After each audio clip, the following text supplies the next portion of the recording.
Hopkins. My goal today is to try to persuade you guys that drinking and driving is a problem, but it also can be prevented. You should recognize the consequences of drinking and driving, as well as how to ensure that you never partake in the act.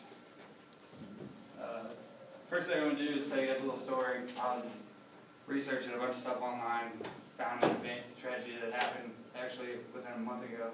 It wasn't very long ago. The guy on the left is a father named Ellis. Him and his wife had recently separated. She started talking to another guy, basically went down to the beaches, took their daughter to the beaches with him. Christy and her new boyfriend had been drinking all day, got in a big fight. She decided, well, she's mad, she wants to drive home, so her and her daughter got in the car, took off driving, and speeding up the highway, hit a guardrail, flipped and killed them both on impact. The craziest thing about this story is not only did she kill both her and her daughter, the dad actually went back to the gravesite and recorded it on YouTube and basically told his daughter that her mom had killed them both. And basically it was like kind of his pledge to try to get people to not drink and drive. It's a pretty sad story. Drinking and driving is a problem in our society that has serious consequences but can be prevented. I was studying to learn about the effects of drinking and driving, and I've seen the results of it. I myself has dealt with repercussions and have dealt with it, and have learned from my actions. I myself, unfortunately, have been somebody that got caught drinking and driving. I got a DUI quite a few years ago. It's not cheap on your pockets, let alone it's made me lose out on a lot of opportunities I wish I could have had. It's also I've lost family and friends from drinking and driving. So the problem is drinking and driving. Just kind of some stats in Missouri last year. Drinking and driving has represented 248 deaths, which is 32.8% of the total traffic deaths, and it's an increase of 12% from last year. And if I look all the way back to '94, it increases every year. It's pretty ridiculous how it keeps growing and growing. If you consider Missouri like an average-sized state, and average that number about 50 states, it's around 12,500 deaths a year just from drinking and driving. Kind of some of the other numbers: alcohol-related crash injuries. People basically get me like kind of before Julian said, you need to know your limits. Your limits can be 2 drinks. Like if you get in a wreck and you have any kind of alcohol in your system, like you're immediately the one responsible, whether at 8 or you at 10. So there's a lot of crashes every year. And then obviously DUIs is just like, you guys, you can't go anywhere without getting arrested from drinking and driving and getting DUI. So today I'm going to tell you why I found people do it, what are the outcomes, and kind of how it can be prevented.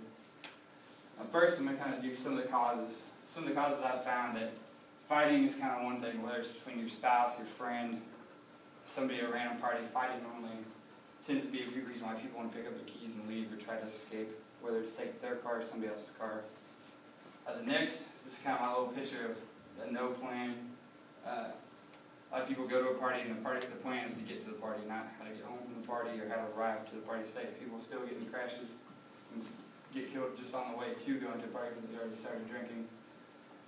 And my last one is kind of your friends basically not let you make the right decisions and not helping you out. Like people always try to convince you, well, you haven't drank much, you haven't drank very much. You can go ahead and drive, you'll be all right. We're too drunk, we've already got in trouble, whatever. I mean, they all have excuses why they want you to drink and drive. Just don't be the one, and don't let your friends drink and drive. This is kind of some of the consequences of having a DUI. Obviously, the first main consequence is when you kill yourself or kill people around you.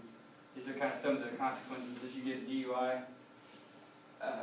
First offense, jail, could get jailed to 6 months, fines of up to $500, suspension of your license for 30 days. And that looks like low numbers, but the reality is like your lawyer fees, you have to take classes, you have to miss time from work. You could have to get interlock devices and all kinds of stuff on your car just from the first offense, second and third offense. Like you pretty much can double everything. Your lawyer costs, your suspensions, everything can pretty much double from now on.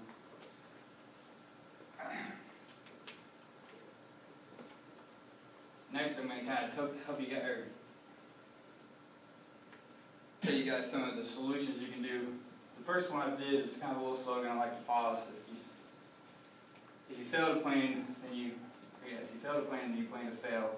That's kind of how I talked about earlier. Like if you're going to go out somewhere, plan ahead, figure out your way home and your way to the event or wherever you're trying to go. The next two are kind of the same deal. I'm sure you guys all know of Uber, maybe not of Lyft, it's kind of Lyft, sorry, it's kind of a new one, but it's similar to Uber. You can call your friend or call or text or get on the app and request somebody to come pick you up and take you home. And I think a big thing that a lot of people should start doing, I kind of, if I do decide to drink, do it myself. Try to meet up with your friends before you start drinking, all at like central locations, somewhere you can stay. I found it's way better to take Uber or Lyft to the bars or the party versus trying to drive there and then figure out a way home back, because a lot of times people still tend to drive home because their car's there. If you don't drive your car there, then you don't have a chance to drink and drive home. The next thing is kind of, you're not responsible. People, you know if you're responsible or not. If you're not responsible, give your keys away. Somebody's not going to give back to you. And the last is good friends show their love in times of trouble, not just in times of happiness. And I thought it was a good slogan. It's like, if you have good friends, they're not going to let you make bad decisions. They're not going to let you drink and drive. And they're not going to be the ones that try to pressure you to drive them home. So to conclude this, I kind of told you why drinking and driving is bad, what it can cause, some of the reasons and why people tend to do it, and also ways to avoid it.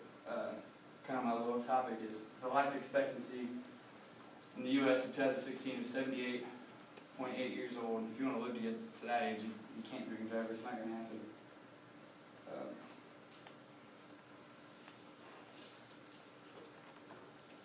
And then my appeal, or plan of action, is to make sure prior to going out, take good friends that help you make good decisions, and please don't hurt yourself or anyone else around you. And these are kind of some of the references I used.